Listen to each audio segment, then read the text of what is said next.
Good morning mga madam. Nandito na naman ang kapitbahay nyong madam. Pumasyal po kami dito sa Monte Maria mga madam. Dito sa Lubo, Batangas. Kasama po ang aking asawa mga madam. Maganda dito mga madam. Nakaka-fresh. Kasi mahangin at malapit to sa dagat mga madam. Ayun si Mama Mary dito sa Monte Maria sa Lubo, Batangas mga madam. May mga kasama kami mga madam nandoon sa baba. Hindi na sila umakyat dito kasi pagod daw sila. Yan mga madam. Maganda mamasyal dito kasi tanaw mo ang dagat mga madam. Yan, maglakad-lakad kami dyan. Ang haba ng nilakad namin dyan mga madam. Nakakapagod maglakad pero sulit naman kapag nandyan ka na mga madam. Nakaka-fresh pag pumunta ka dyan mga madam.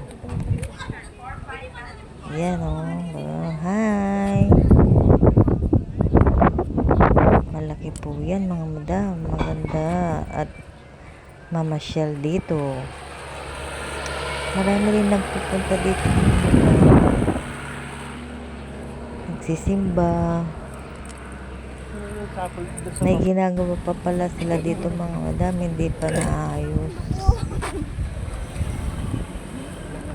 Ayan, maglakad-lakad na naman. Lakad ng lakad. Walang katawaan sa paglalakad. Mahabang lakarin yan mga madam. Akala mo napakalapit na.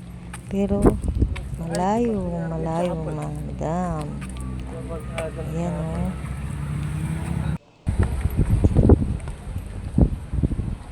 daming tao din dyan mga madam, mga namamasyal. Ayan yung hagdan nilang ang haba. Buti na lang hindi umulan nung pumunta kami dyan mga madam. Ayan, ang layo ng aming nilakad mga madam. Ayan sige, lakad ng lakad. Buti na lang hindi umulan nung pumunta kami.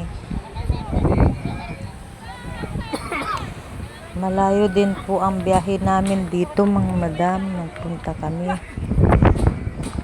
Nag-rides po kami ng aking asawa dito. Pumunta kami dito mga madam. Yun yung asawa ko. Yan. Madami rin tao dito nagpupunta.